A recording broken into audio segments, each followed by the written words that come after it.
Hi guys, welcome back to the show. Tonight's topic is all things Mandalorian. There's a lot of Mandalorian things going on, whether it's within the game or the TV show, as well as all the sort of extra shows that Disney have sort of pushed out there and said, hey, we're making all this stuff because the Mandalorian show has done so well. Can we have more money, please? Have any of those shows jumped out to you guys? Because I've not really seen any of them. Acolyte. I'm looking forward to Acolyte. I'm very much looking forward to Cassian Andor. What is it about Cassian Andor because I always thought character was kind of a bit limited, obviously, when he was in that film. I just really like Rogue One. That's fair enough. Any other comments on that? I mean, obviously there's a stereotypical Kenobi. Who's not looking forward to Kenobi? True. Don't you guys kind of feel like they've done everything they can do with that? No. Yes, but General Kenobi. Yeah, Ewan McGregor. What's he going to be doing? Like just hermiting around town or something? That's fine. That's completely fine. As long as it's just videos of Ewan McGregor. Yeah, I think it was going to be a prequel. On episode 2, Obi-Wan Kenobi goes to the shops. Who wouldn't be down for that? I don't know. It kind of feels like to do anything with it would be to sort of break established sort of canon of things that happened. You know, he went into hiding. You can't really have him do too much, or he's not hiding. I mean, it could be between when Qui-Gon died to the events of episode 2. Oh yeah, but then they'd have to do the whole "we're going to make him super young" thing. I'm pretty sure they said it was 10 years after Revenge of the Sith. Yeah. Okay. Fair enough. So anyway, let's move on to our main topics. So first one is kind of the big one in the game. The Mando event came out, which is obviously a journey event. It dropped pretty much just after we finished recording last time. I've had a go at it. I know Davvo's had a go at it. Have Mark or Uni, if you guys haven't played it or you have played it? First 2 missions, that was it. That's the only ones I could do. I'm just not that bothered by it. Yeah, I mean, obviously the whole character from the series is obviously massively cool, but I'm kind of at that thing where it's like if I don't have it to do it all the way, I just won't bother. Okay, that's a fair point. I mean, I've seen a few streams of people unlocking it, and I think the cutscenes and stuff, they've really gone all out on it, but it's weird because it's like, I know we're divulging into another topic, but like the actual event for me looks really, really good, whereas the character's kind of a little bit meh. Whereas normally it's the other way around. Yeah, they really do be looking to going full on in the cinematic events. Like the 2 last Galactic Legends were really good cinematically. Jedi Knight Luke was good. I think they've heard the community and like they're bored of run-of-the-mill unlock character events. Yeah, it's kind of like with anything some of those. That's not rock paper scissors is always going to be a dub in my eye anyway. So yeah, that was bad, but it does feel like they could be doing more. I mean, I like the. I think it's like the end of one of the first or second level. You see Mando and he's on the cannon, and you just sort of shoot the guys. It was kind of like, it looks really cool, but realistically, it's like you're invincible. Just click on the baddies and click shoot 5 times. I can understand that you want to keep the game within the game's realm of mechanics, but at some point you have to realize that you've spent all this time creating this sort of this scene and this setup and all these animations, and literally I just click a button 5 times.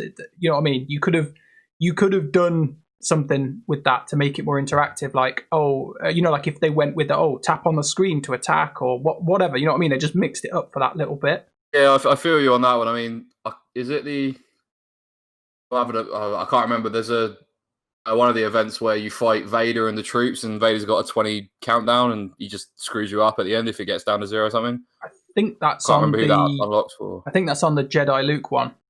Yeah, I think you're right. I think it is. It's like, it's cool little things like that. Like, but I agree with you. Like, it does get to a point where it's kind of like, okay, we've got 7 stages where it's just like a normal battle. Like, surely we can get some ideas, and especially with like obviously a story that's been so well told, like the Mandalorian has been. I don't know how much we're nitpicking as players though, so it's difficult to say. But I mean, if you're gonna grind up all those characters, I agree with you. I think the journey should be exactly what it says it should be, a journey rather than just 5v5.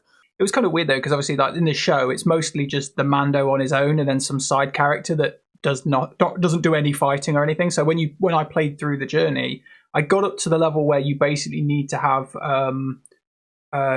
Quill at like 6 stars or something. So I think it's like the second to last stage, and it's pretty much just Mando versus everyone.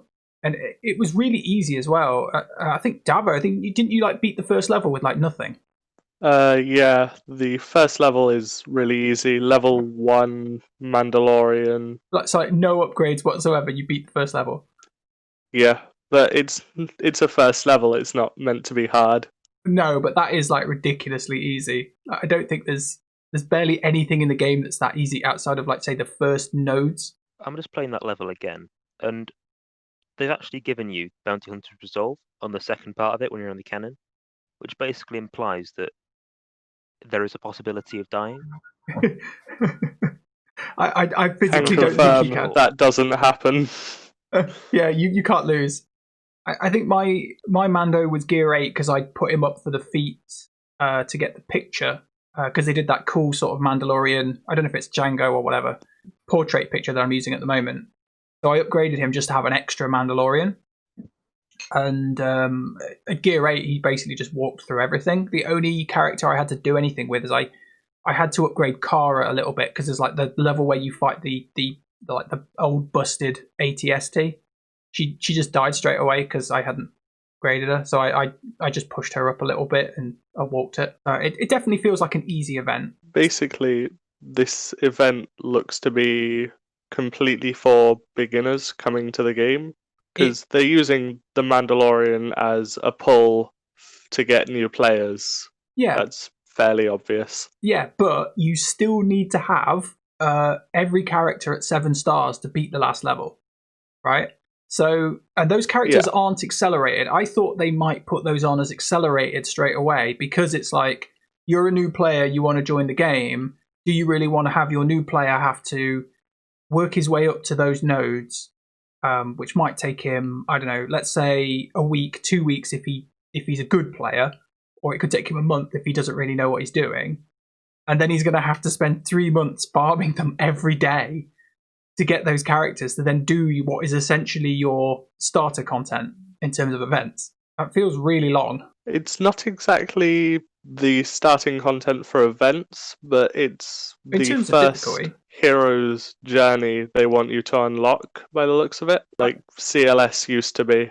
Yeah, I mean, I could definitely see them changing the, like when you first start the game, you get given like a pool of characters. I think you get like Farm Boy Luke and Royal Guard or whatever. I could quite easily see them go, right, you know what, we're going to ditch those and we're going to give you the Mandalorian 5. I do not see them doing that. No, but if you wanted to get people to like jump in on the game, that would be something where you'd go, let's change this. Everyone's been watching the series. Maybe, like unlock 2-star. But or it, not necessarily even as an addition, like as just a complete swap.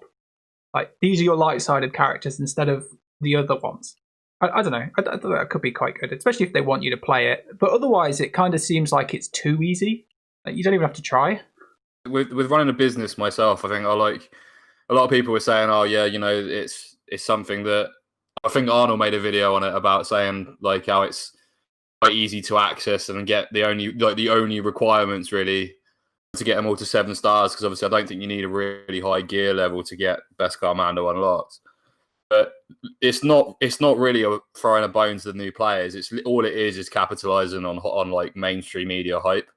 That's literally what it is. It's a case of, they're advertising it and they're plugging it really hard that new players obviously come along and they just hope that you get hooked on like the mechanics of the game, like I have, and I can't speak for anyone else, but I know I did when I started. We're all hooked. That's why we're here.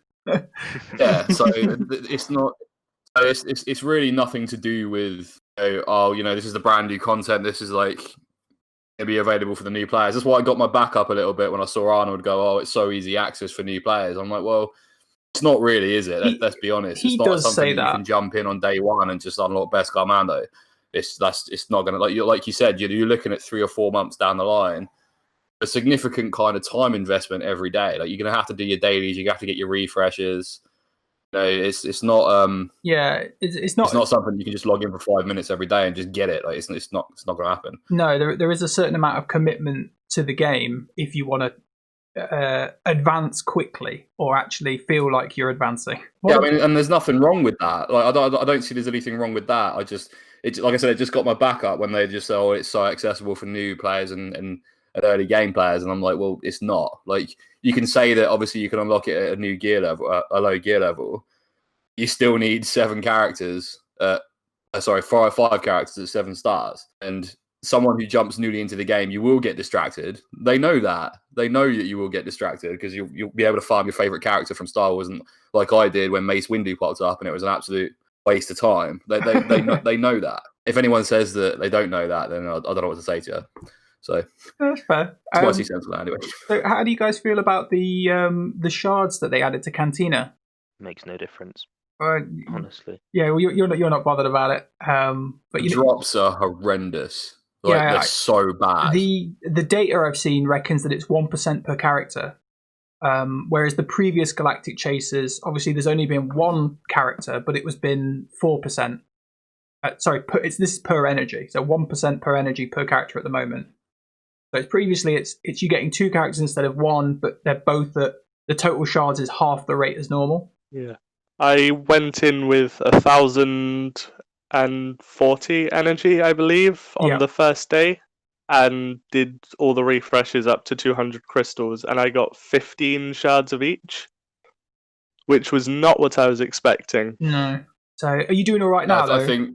I mean, I've been doing because obviously I'm farming hard on the relic mats to finish off this Diff Eternal grind, and I think I'm doing about 3. Well, I'm roughly about 3 refreshes on the Cantina every day, and I think I've literally just managed to scrape IG to 4-star. Wheels a little bit further, but that's about it. Yeah, it's the drop rates are like it's not even worth it. Like it's another one of those things that looks really cool on paper. They're like, oh, we're going to give you drops on the Cantina. Yeah, but when it actually comes to the reality of it, it's like it's just completely meaningless. So yeah, it just saves you a bit of time later if you wanted to do it, but otherwise it's not really anything. It has meant that I've almost finished my Commander Luke Skywalker grind in a week. Oh yeah, because obviously you jumped on Old Ben and Farm Luke. Yeah. Oh, it's not bad. He's a great character to have. Yeah, I got 20 Old Ben shards in 12 sims. That was my highest. Accelerated farming is amazing. Yeah, I think that is definitely one of the best things they've added to this game. I'll give them credit on the double drops on those shards, definitely. Because if you get a good hit and you get 3 or 4, you're looking at like 6 to 8 shards. I mean, that's decent. Yeah, that is decent. I'm still disappointed I'll give them credit on that. Obviously, now that the Mando's out, did you guys play the event much to sort of try the actual Beskar Mando kit? Because obviously we went over it, but did you actually play much of it to see how he sort of did stuff? No. Is that a level that you can get to? Yeah, as soon as you beat like the second, I think it might even be after the first level. They literally, instead of you playing as the classic brown armor Mandalorian, it just basically uses your Mandalorian stats and gear, but gives you the Beskar version. Oh, that'll be the third tier then, and no, I haven't got to that bit yet. Yeah, and I have a level 1 Mandalorian, so no. Okay, well, I played as him, and it was okay. He kind of like he's a weird character to play as though, because like you do that setup thing and you get the whistling birds mode, and then you do another attack to do your whistling birds, and it feels like you spend half your turns not attacking because you're just setting up, and it was kind of a bit weird. Like, you know, when you play as another toon and you use a special ability and you either get an instant effect or you get an attack or you get something, and he's just sort of goes, I do this stance change thing that doesn't actually really do much. The event doesn't really show the actual kit of the character that they've designed off very well. And I think part of that's because in the first sort of 6 levels you've only got 1 or 2 characters. It might show it off more in the last level, but as far as showing the kit off, I think that's been a complete failure, at least for me anyway. From the streams, I mean, like I said, I haven't played the event, but obviously I've watched a few streams on like him going up against, you know, most of the meta teams, and it just seems like he's just a little bit meh. Like the whistling birds don't seem to do the kind of damage that the kit suggested it would. Yeah, the big complaint I read and saw was the fact that he does the setup and he gains 5 stacks of the whistling birds, and then every time one of his team does damage, he gains more, up to like 20 stacks or something. But the problem is because he's got this piece of kit where it says if a scoundrel ally goes below a certain health threshold, you get a bonus turn, which you're meant to use the child to put out the protection. The problem is that it gives you the bonus turn, and then the only thing you can do is burn your whistling bird special at whatever level it's currently at, and that's it. Your bonus turn's gone. So a lot of people were saying it's kind of like, this is really bad because you're going, I spend a turn, do nothing, and go into setup mode. Then one of your guys gets hit, and then you have to burn your whistling bird straight away, and you've got nothing. That does seem unfortunate. Yeah, I mean, I don't know if that will change as you change his team composition. I could imagine that if your opponent's got AoEs and stuff, that would really be a bit of a problem for him, in that it would mess his plans up a lot. But if you had like, I don't know how it, because obviously the IG-11 character is obviously incredibly hard.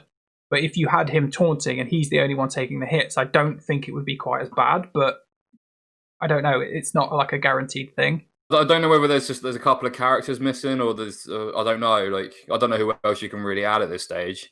Well, it's season 1, isn't it, of the series? The only thing that I can see coming in is potentially if they bring in obviously the other Mando hunters that have been in series 2, and there might be some way to work around about that. I don't know. Like, it just seems at the moment, it just seems like, obviously, I don't know whether like they're going to obviously release the other Mando hunters. Like, if they don't, obviously they're leaving money on the table, so I can't see them not doing that. But it does. It just the whole like Mando team. It just feels like something's missing. But I thought the integration between Beskar, Mando, and IG-88 would be a bit better as well. It's there. You can see that it's there. It's kind of, it just reminds me of like the Jedi Knight Luke kit, where it's kind of like it doesn't really feel like. Do you know what I mean? It doesn't really feel like him. It's not representative of the character that you've seen on screen. Is what you mean? Yeah. I know what you mean, because it's like the Whistling Birds thing. He uses it like twice in the entire season, and then they built an entire character based on it. Yeah. I mean, he used it in season 1. He was rescuing the child, and in the wrestling thing when the Gamorrean guards are wrestling, right? I don't know if we've seen it in anything else. I don't know. Yeah, I know. Yeah, I know what you mean. He uses it quite a lot. I was going to say, I think it's more than 2. Yeah, it uses it in the final episode as well. Yeah, against the Dark Troopers. Yeah, okay. It's a bit of a weird one, because like you said, his own mechanic kind of cucks him a little bit in regards to like that ability. But then again, like if you get it up to, I've seen it go to the 20 stacks and it hits someone and they just sponge it. But don't get me wrong, like I've seen teams that, you know, they've taken out a couple of people as well. It just seems like if you manage to get it to the 20, like is it going to be able to like take out the Drevens or the Jedi Knight Revens? You know, is it viable against those kind of teams? Because I look at it now and it's kind of like, I don't know why I would farm this. Yeah, it doesn't really give you enough, does it? Like, I mean, if you're a big Mandalorian fan, which I think we all are, then great. Like, if you're like, that's the thing. Like, if you're a hardcore player of this game, you kind of suppress the kind of like fanboyism inside, because you know that it's like I'm a big fan of Mace Windu, but it's kind of like you urge yourself not to gear it up but you have to. Yeah, you have to suppress that side of it, because you're knowing that you're just going to inflate your GP over stuff that's just not going to serve you. Yeah, there'll always be a limit of that. What with him though, like the amount of gear he needs is really high though, for like considering how powerful the character is. Like, some people put out some charts and they reckon that if you did the entire 5-man squad that they've obviously released for the Mandalorian series, that it's as much gear as doing like a GL. Like, Mando needs like 700 Kairos. That's quite a lot. Yeah, just for him. Is that the squad or him? No, that's him. He wants 700 Kairos. That's more than Kylo did. Yeah, it's. Wait, is that overall? So combining the shock prods and the PCs. Yeah, that's everything. 700 okay. Total. But that's a lot better. It's still higher than like any other character, and he still wants. That's the same as I had to do for Mothma. He also I remember seeing his gear list. Someone posted a picture. If I can get it, I'll try and like put it up on screen during the video. but he still wants all the stun guns and the thermal detonators. Basically, like every piece of gear he wants. There's like no piece of crap. It's just all premium, super top end stuff. You know who was a good gear? Gideon. Gideon needed one Carbante. I think I've got mine to gear 8 and I've not used him. I'm going to use this guy, and then I just haven't. He is honestly looking to be a really good plug and play just for his unique. Yeah, I just don't have anywhere for him to live at the moment, if you know what I mean. Because if I play Vader, generally nobody gets a turn. So it's kind of like, what was he doing there? He works better in more defensive-oriented teams like Treya or Newt. Like, he reduces the opponent's damage so much. Because he was quite surprising, obviously. Because obviously he only shows up for like, I don't know, like screen time of like 7 minutes or something in the last episode of season 1. But they obviously went, this guy's too cool, we've got to put him in. But then they didn't give him a ship. And that's most of what he does. Fly around in that TIE fighter. I'd be very surprised if they don't give Gideon that capital ship. Yeah, they might do. Yeah. Only problem with that is somewhere down the line. Then will be so many Empire capitals. 3 Empire capitals. We need more. There are not enough Empire ships to do 3 Empire capitals. There's only enough to do 1. 2, but So yeah, even if you use Thrawn as a universal capital, that's still too many. I use Thrawn with Galactic Republic, but you can use Thrawn with everybody. That's just what's so good about him. Okay, so I guess the last thing to touch on in regards to the actual Mando event is the galactic controversy with the feats. So in the challenges, they've made it so you have to have Beskar Mando for I think it's half of all the challenges throughout January. They alternate. Yeah. One you do, one you don't. Yeah, which feels like a massive kick in the balls, because it's like, who are you? The only person you're rewarding here is Wales, because they're the only people who are going to have this character. You can't farm it. You can only get it passively. You can only get them passively through Cantina. So literally, you've got to spend money to have this character. And then some of the feats are things as well, like, deal like 120,000 damage or something with the Beskar Mando. And it's like, you have to have geared him up quite significantly to do that. Yeah. I mean, I like Galactic Challenges a lot, and them doing this is quite frustrating. Yeah, it feels like a step back in terms of all of the good stuff they've done. Yeah. Not enough to cancel out accelerated farms. No. And a lot of the good steps in communication they've been doing. But it's enough to make waves, and you can see that all across the community. Definitely. But yeah, we'll just have to suck it up. And then hopefully after January they see how badly it goes, and then they don't do it again. But you never know. Greed does a lot of things. With my thing on Galactic challenges, it's there's Galactic challenges where I can do all the tiers really comfortably, and then the next one comes around and I struggle to do tier 4. So it's almost like there is a big jump. It's kind of like when I hear that. Yeah, so it's kind of like when I see those things, it's like, oh yeah, it's a bit of a kick in the teeth. But they are kind of pay gating, certain challenges, and obviously getting those tokens or whatever they want to call them. It's not even. But at the same time, when I see it now, I'm just kind of like, oh, it's just one of those Galactic challenges that I'm not going to actually max out. So I don't really lose much sleep over it. I can understand why people do. Yeah, it's for me anyway. It's kind of certain Galactic challenges setups and the certain buffs. When you get the undispellable damage over time, every time you take an attack, you take Vader in, and it's game over before you even touch you. Yeah. I think I used. It's kind of like that for me anyway. I think I used gas when I first played the current one, and yeah, they didn't get to do anything.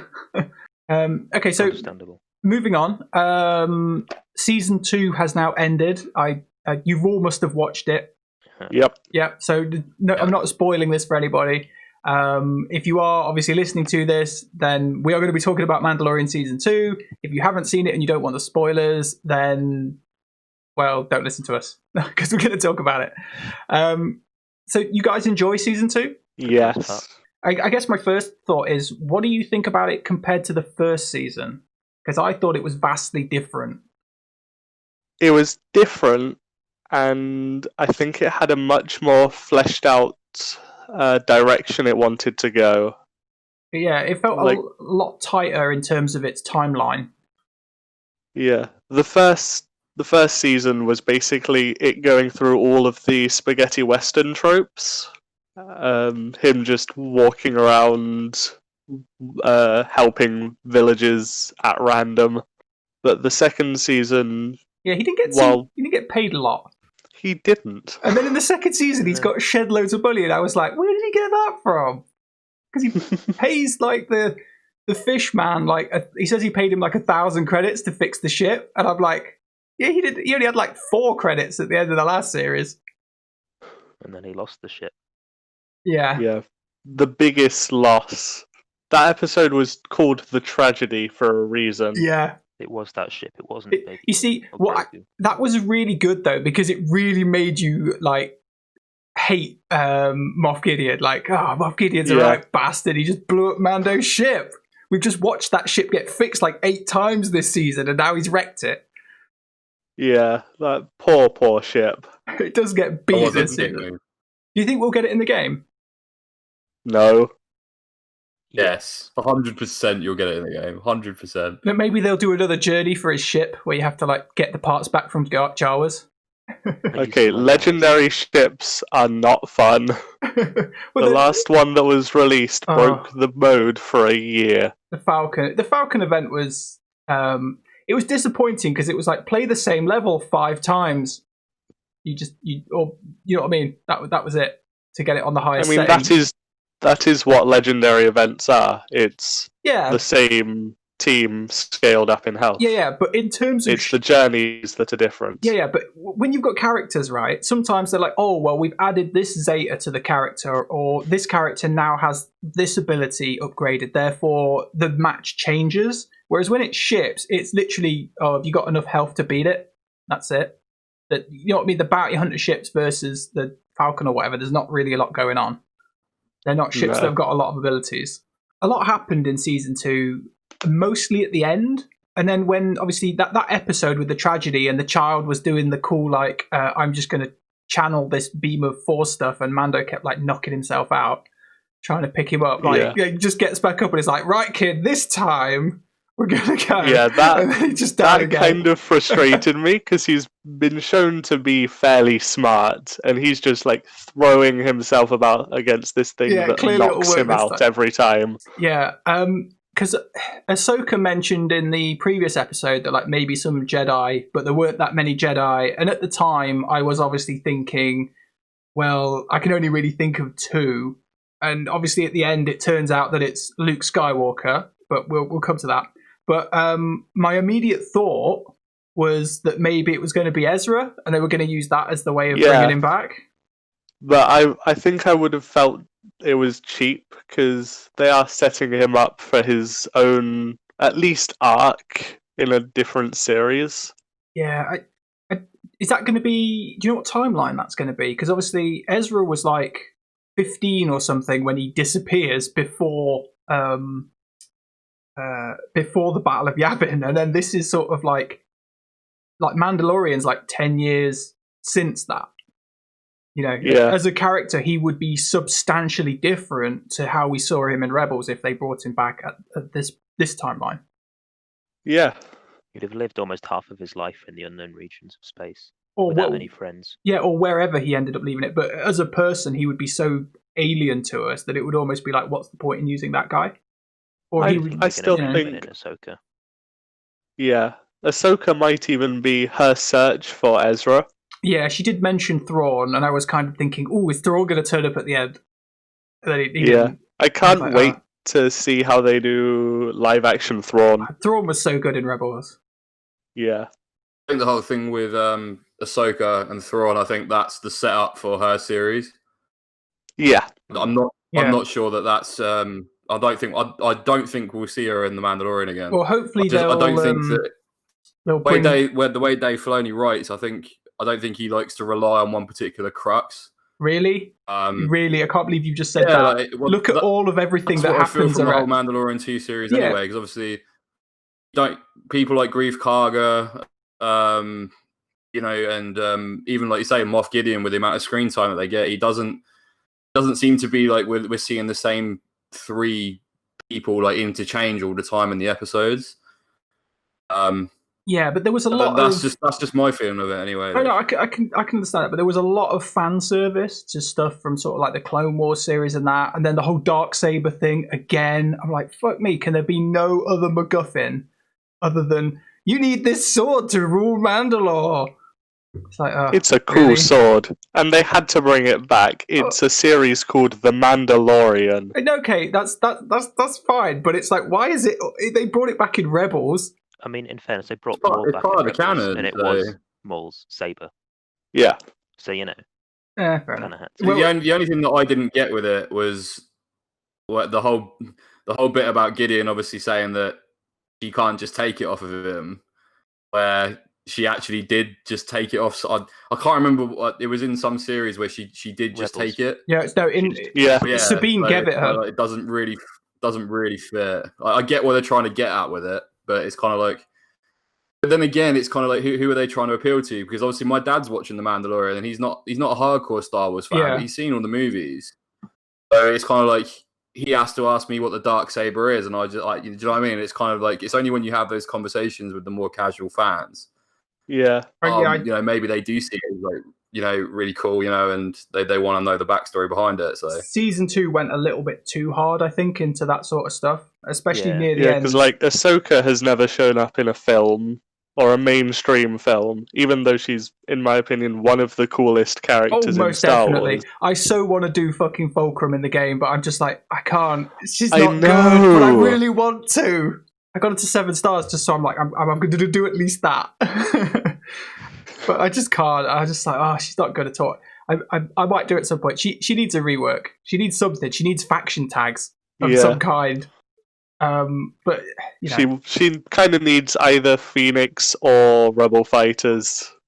And she needs something. Rebel Fighter, I agree with. I don't know why they. I mean, they didn't give her the Jedi tag because she says she's not a Jedi, but that's like she's still a Force user that wields a lightsaber that has years and years of training. It's like even when you leave the army, you don't stop being army, if you know what I mean. Well, I mean that's the same with Visas Ma though.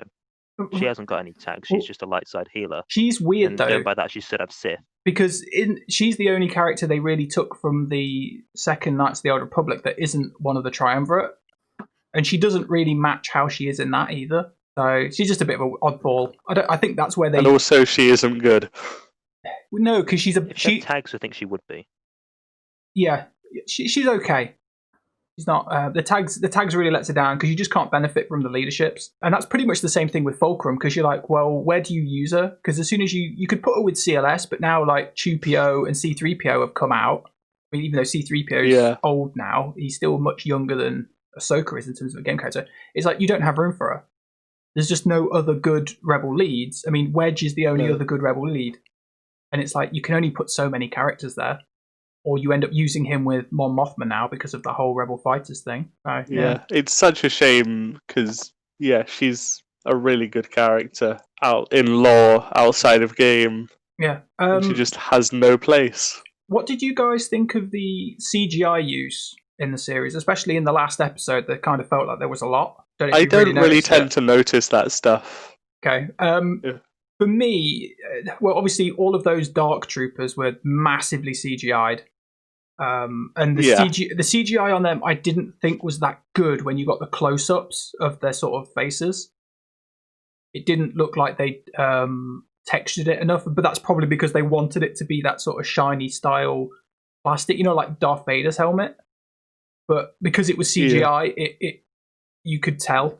But it was that kind of thing where like Disney had this with the superheroes thing where they're like, let's get the superheroes to kill robots because no one can say, but you just killed all those people.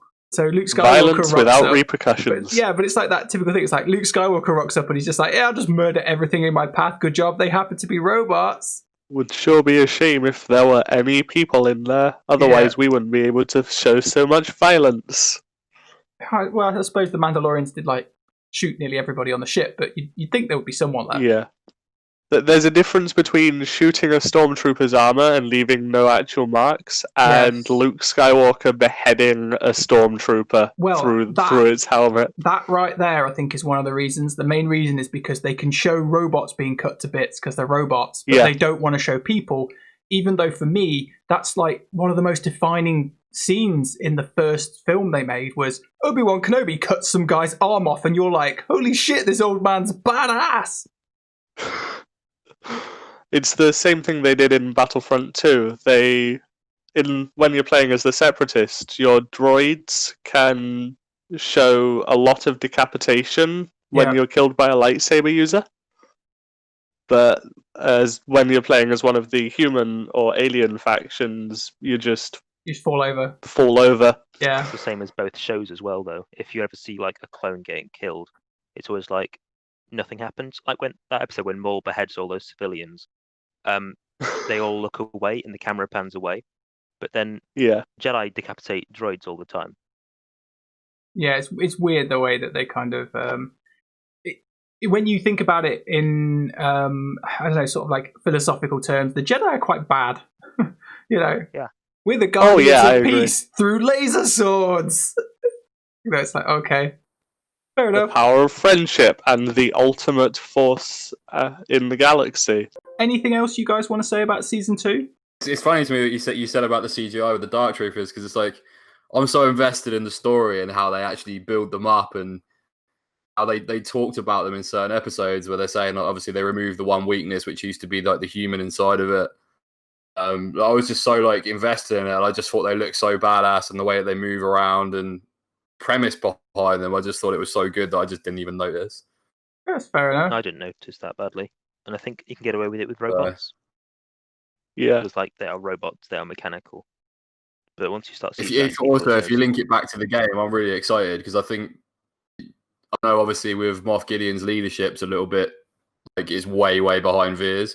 So maybe if they introduce the Dark Trooper, might be viable with his kit. I can see that being like a kind of like the Vulture droid mechanic that you have in the ships where they spawn like the one more all the time. Like I could definitely see that being in like Mando Journey 2 last level. Here's all of these guys. You have to keep getting rid of them because they also work like Krennic and Death Trooper, but like better than Krennic and Death Trooper.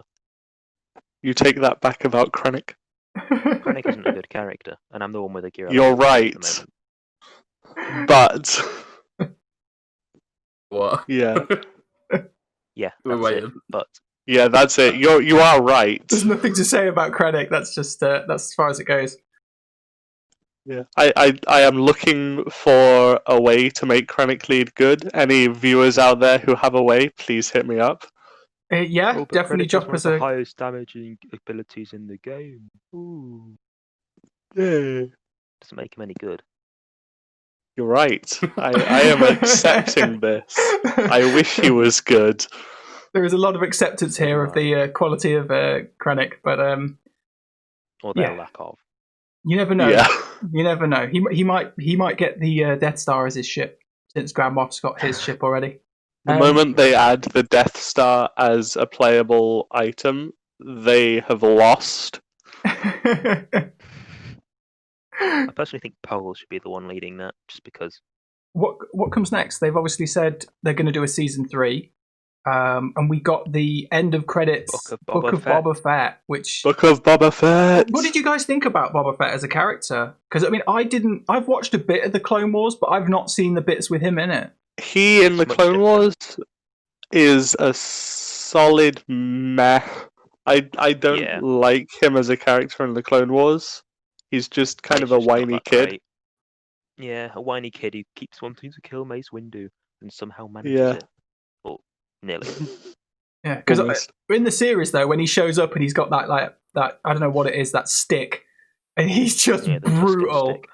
Just like crushing people. He's been living on Tatooine just for so long. But yeah, that was so good when he cool character. But I'm really looking forward to it. Like it.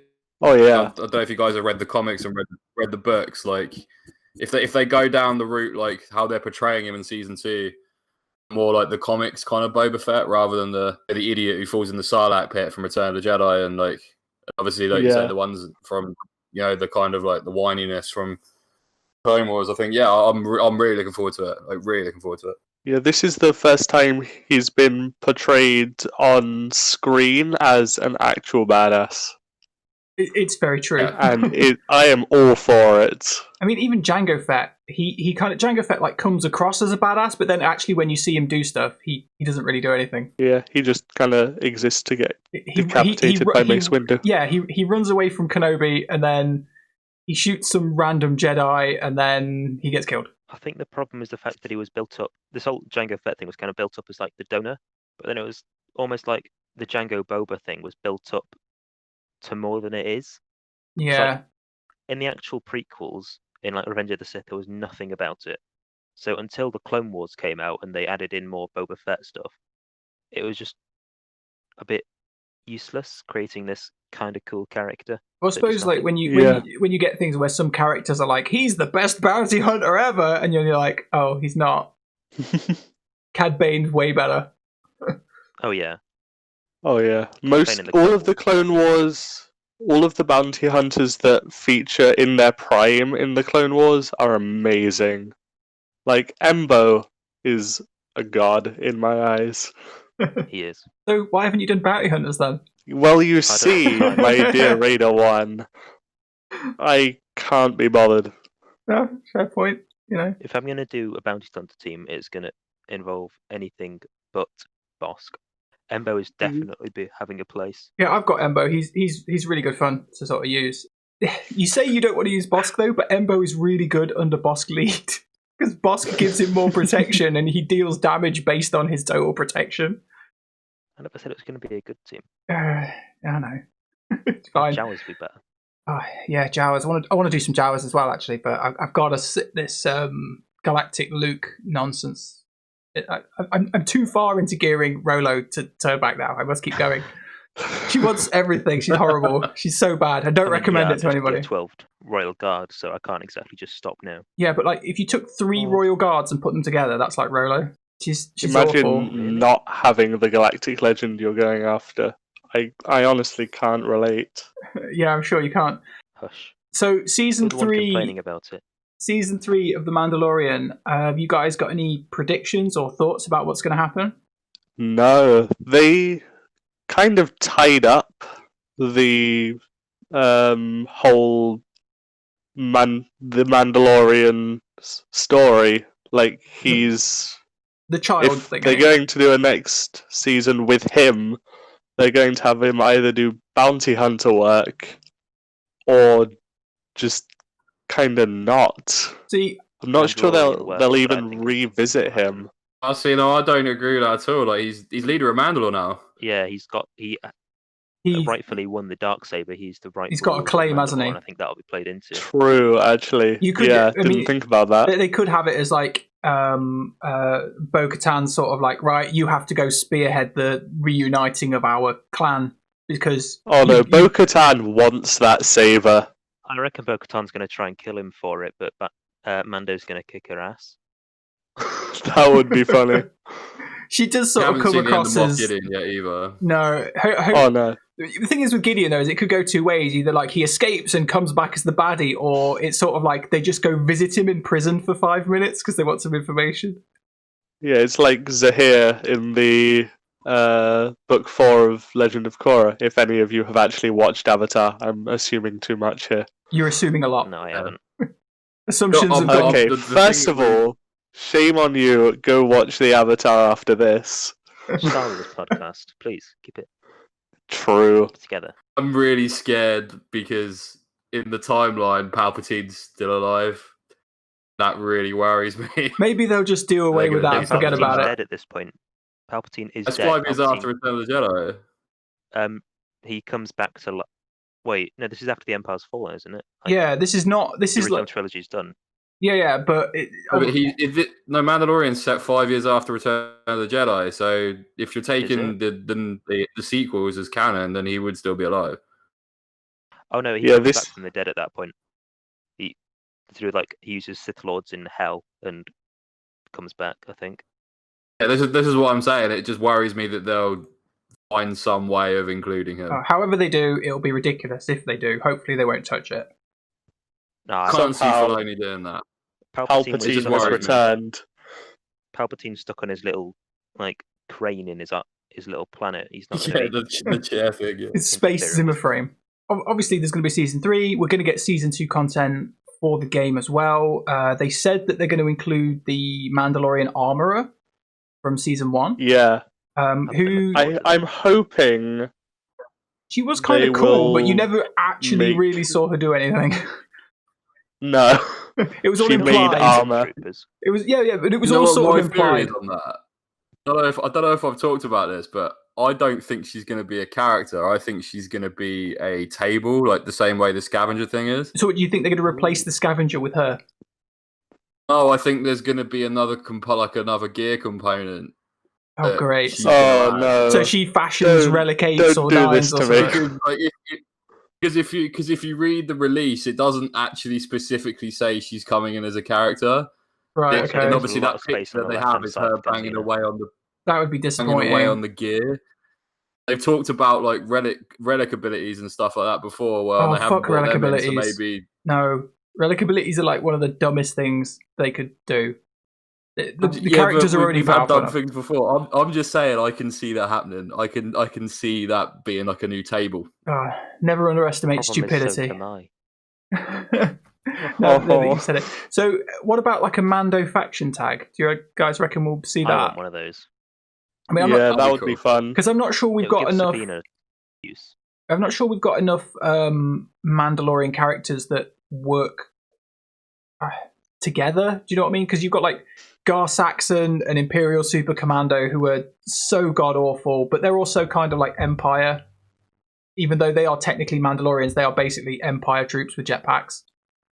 Yeah, one thing I've heard about making the Fets a part of the Mandalorian tag is that they aren't real Mandalorians. No. But they're not. that argument has completely gone out of the window now, because if they go by that logic, they can't include the Mandalorian in the Mandalorian tag. No, but the thing is though, is he's raised as a Mandalorian and he follows the Mandalorian way of life or creed or whatever they want to call it. Do you know what I mean? Whereas like he Jango follows Fett is the cult sect of the Mandalorian creed. yeah, but he's still loyal to Mandalore and he still, supports all the Mandalorian stuff and he holds their ideals. Whereas when you look at like Jango Fett, he's like, no, I'm wearing Mandalorian armor and I'm a badass and that's it.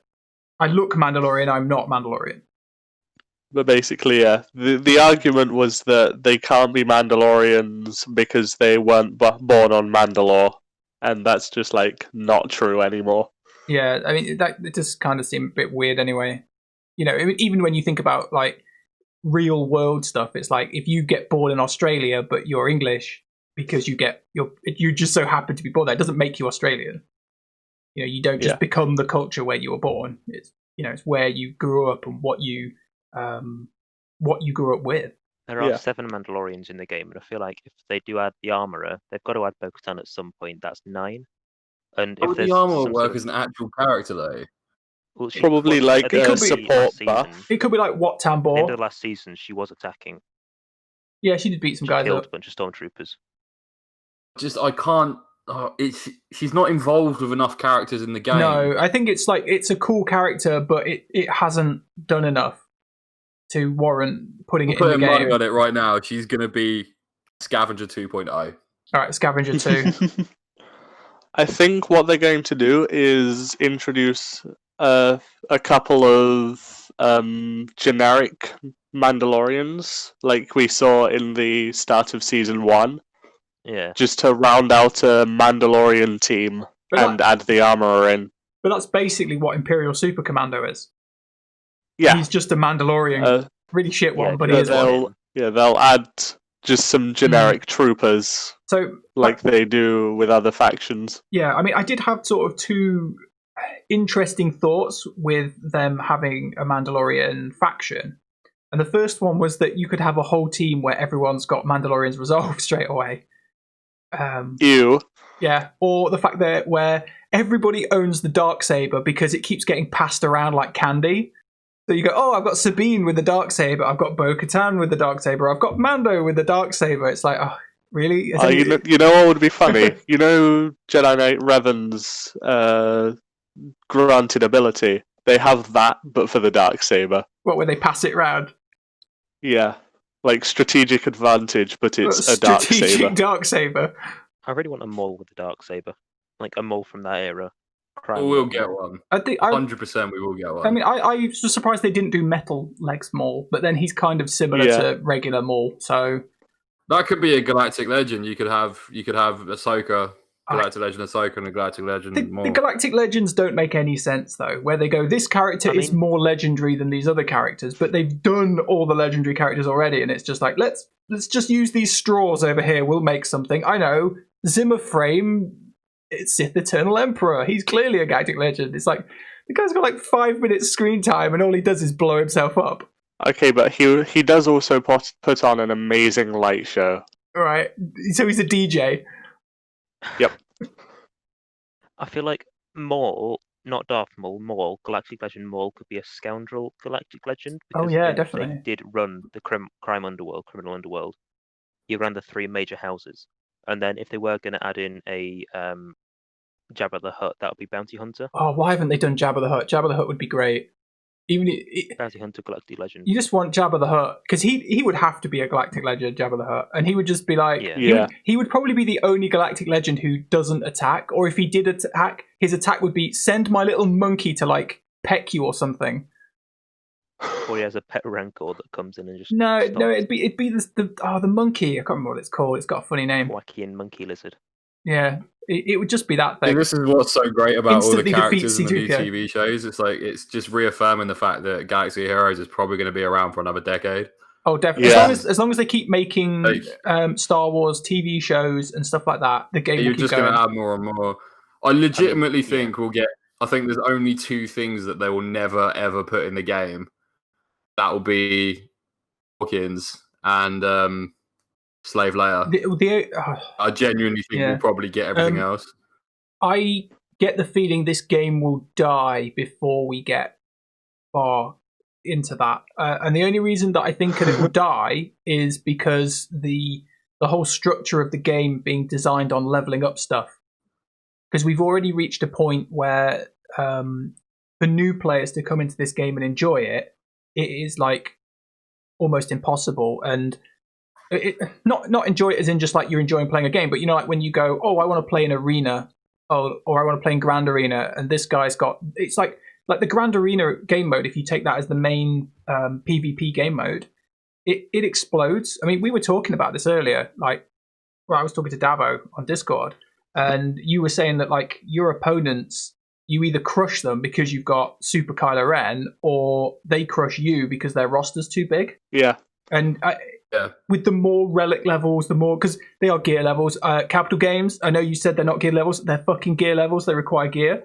The more they add, the more this sort of gap becomes apparent. So I had to play against like Relic 8 Kylo. I couldn't beat it, my Vader wasn't quite hard enough. But it's kind of like, there's no...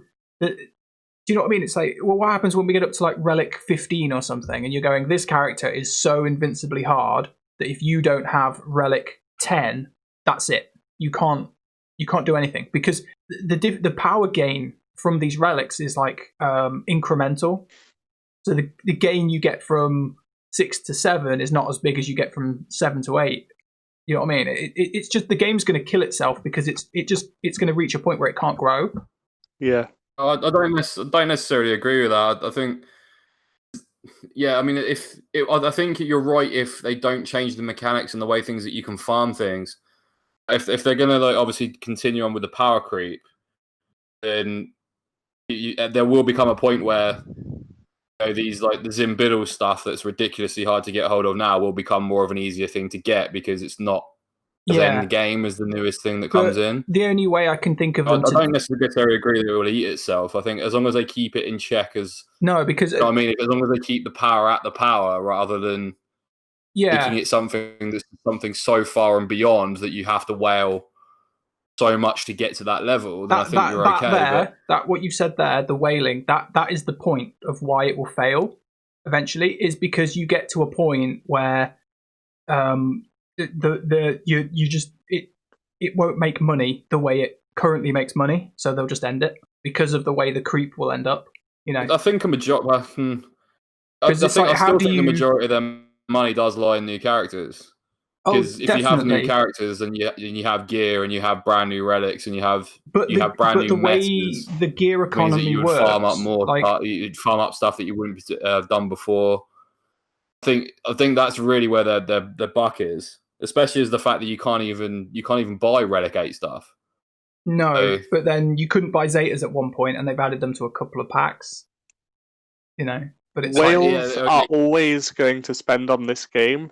And my evidence for that is that I have seen more than 10 Relic 8 Coruscant Underworld Police. But why would you do? Why would you do that though? Why would you go? I spent £100, $100 just so I could have Relic 8 Cup. It's just banter, isn't it? It's just what it is. It's the same reason why I'm so close to getting a Gear 13 Windu.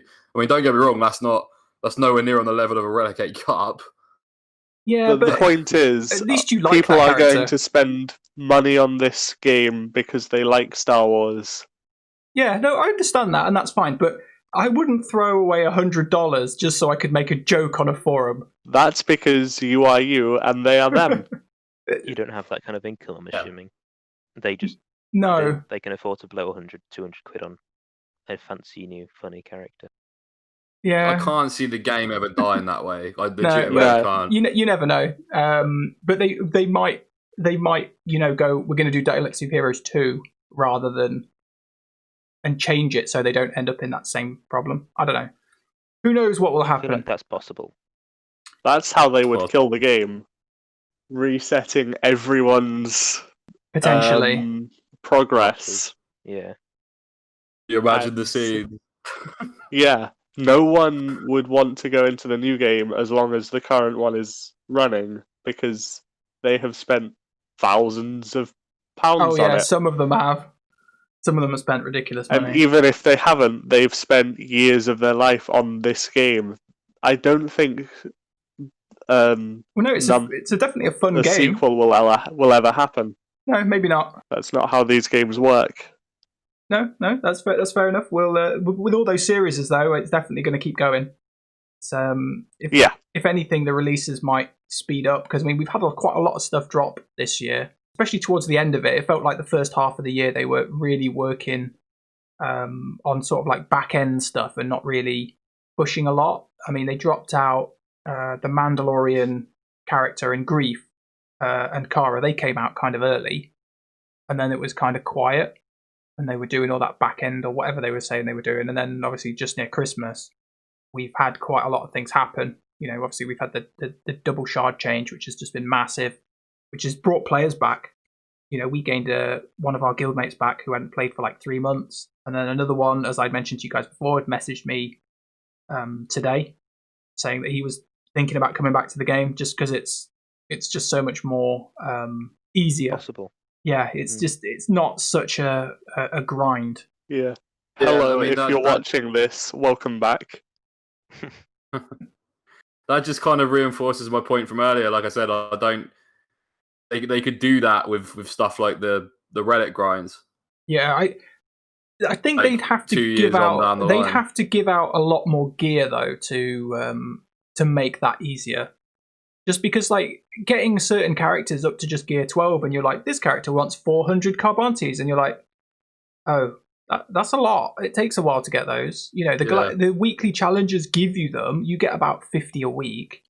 But it's like, you know, if I wasn't doing anything else to get them, it's like, it's 8 weeks to do this one character. It's like, oh yeah, that's a lot. That's not including his other gear. Those binoculars. I've had to start farming them over Carbontes. No, not Carbontes. Prior attack. Yeah. Is that for your credit?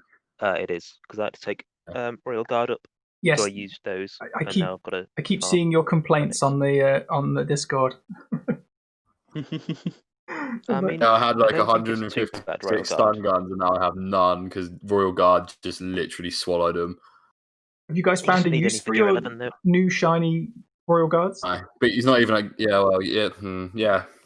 I think he still needs 100 more from where I'm at the moment, I think. Yeah, and people used to moan about General Carbanti being the worst thing for like Carbantis, and it's like he really isn't. He wants a few, Well, but no, it's just not as bad as some of these other characters. Like, Rolo has to be the worst character I've ever geared. I keep complaining it's one about thing it. But, having a high Carbanti rate on characters you use, but when you look at Scarif Rebel Pathfinder or yeah, but Rebel Scarif Officer Pathfinder Leia, has a ship. He's useful. His ship's really good. Leia has no use. and then you have Royal Guard as well. Yeah, but Royal Guard has a use. He has a ship. He has a really good ship. Useful. Yeah, no, he's not, but his ship is really, really good. Rolo has nothing. She has absolutely nothing. And she's more gear than them as well. She's more gear than Royal Guard. She wants like 400 eyeballs or something stupid. You are really not enjoying I'm not. the Rebel Officer Leia. I really am not. It's like every you gear to level. be ready. No, is that the whole reason why we've gone Hoth instead of Geonosis this time around? No. Wait, we're not going to do Hoth. We should be doing Geonosis. It defaults to Hoth. I've just changed it to Geonosis. It best be on Geonosis. All right, I looked earlier and it looked like we were doing Hoth, okay. and I just thought, he's trying no, to we're not doing that. Yeah, we're on Geo. I've already farmed her up to 7 stars. It's just the gear. Her gear is just horrific. But I'm not going to have all of them ready to do the Luke event. I need like another month, or maybe even only 3 weeks to do them. I'm just not going to be ready because they all want the same piece of Gear 12 Plus stuff, and it's like I just can't get it. It's so horrible having events still on timers. When you're so used to accessing almost everything in the game immediately, it's kind of like, really, we've still got this event on a timer. You just released the Mando event without a timer. Why can't you just take the timer off the Luke event and then not do timers? Okay, the Journey Guide is one of the best additions to the game since its launch. Yeah, I mean, its launch, 100%. like the launch of the Journey Guide did annoy me because it delayed Darth Revan by a month, and then I spent all my Zetas that I saved for it.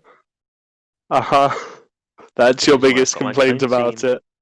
It is because I spent all my Zetas, and then I had to wait a month after I got Darth Revan to be able to get all 3 Zetas again. I've only got 1. I haven't bought his other 2. Yeah, so anyway, I guess we should move on to the last thing on my list because we've rambled on as we do. Anything on your Christmas wish list for the game? Any Star Wars wish listing? Game More wish Sith. listing? More Sith, yes. More Sith for uni. And Snoke. Well, I wanna they've see already Snoke. they've already basically reworked the Imperial Troopers with the addition of Piet, so that's not on mine anymore. Yeah, you haven't farmed them. I know. Who'd have thought? I think give a tag to Ahsoka Fulcrum. Yeah, I would put that on my wish list.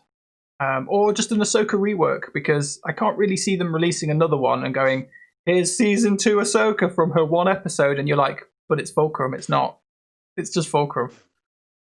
It is just Fulcrum. You know, they would really be reaching to change that character. Or do another one. Agent Callus. Oh, Agent Callus, yes. Why didn't they do Agent Callus? I don't care Yeah, if it's light side or dark side Callus, but I want to see Callus. Well, I think you should have he would be like the perfect character to be both, where it's like if his leader is Empire, he is dark side. Neutral. If his leader is light side, character. he is light side. He would just be perfect for that. Even if you did him with because his outfit changes in when the series sort of jumps at the end when he sort of leaves. You could have it like when he's working for this faction, he's got his Imperial outfit on, and then when he's working for the other one, he's got his other outfit on. That could be quite an interesting character. But yeah, then also the Inquisitors and stuff. Yeah, I'm surprised they haven't done those. How they haven't put the Grand Inquisitor in yet. Yeah, That is honestly. Well, when they did season 1 Rebels, massive baddie. When they did Rebels, they basically just did season 3. Oh yeah. That was it. They were just like, we're going to do halfway through season 3. We're going to do the cast as they are halfway through season 3, and that's it. Short hair Ezra, and blind Kanan. Yeah, it definitely feels like they missed out a bit on that. And Hondo, where is Hondo? That's my wish list. Give us Hondo. Give us Hondo. That has to be it. Where is Hondo? I want old Hondo from Rebels because he was amazing. I really want Jedi Fallen Order content. I don't, because it's But do you think Hondo would turn up in Mandalorian? No. Yes. If they could make money out of it, yes. True. He should totally turn up and like screw Mando over or something. Yeah. I mean, he fits in that kind of world as well, because Mando, now he's no longer searching for the Jedi. He's now in a world full of scoundrels and bounty hunters where he used to be. So Yeah. that is Hondo's world. Yeah, That's right. Hondo definitely needs to show up. Yeah, that's it. That's my Going in wish every list. TV show ever. Yeah, I'm just gonna Any go with my Hondo. wish- show ever. My Hondo wish needs to list come up. would be Darth Malgus and Darth Bane and Ooh. Sith. some kind of guaranteed drop rates. Yeah, Not necessarily like 5 out of 5. I think just on some certain nodes, I'd just like to see him just say, "Yeah, look, you're guaranteed to get 3." I could quite see them doing guaranteed drop rates at some point in the future. You know, because obviously like they did the double drop rates now, so that you get 2 instead of 1. But like if they really wanted to push it again, they're not really going to push it to triples. You know, they'd be more No. likely to push it to no, you just farm the node, you always get 1. That would be very helpful considering I've done 50 sims of Piet over the last week and I've had 2 shards. Wow, that's bad. I haven't been Yeah. getting many of the Chupio character. He's been really bad for me. But that bloody ship I was showing you earlier, the Ebon Hawk, I'm like, I just look at it and it's like, have some more shards. And I'm like, they're just falling out the sky. It's crazy. Painful, because Piet's the only one I need shards for. What are you on at the moment? 11 out of 100. And I've been there. Well, I was on 9 out of 100 last week. Yeah, I think that's going to be, because you've been farming him since he came out, haven't you? Yeah. And have you been double farming him? Yes. Right, okay, so that's going to be the sort of thing then. So if you've been double farming him, when you get him to 100, it's going to be about the time when you're going to go, right, this is when all of the other free-to-play players are probably going to catch up with the Sith Eternal Emperor, because they'll all be short on him as well. Yeah. I think that's definitely what's stopping both me and Andy Mark person, because we both got all 7-star now, don't we? Apart from Piet. Well, good luck to you. But yeah, I think Yeah, I've got to 11 out of 100 now. He's jumped up quite quickly.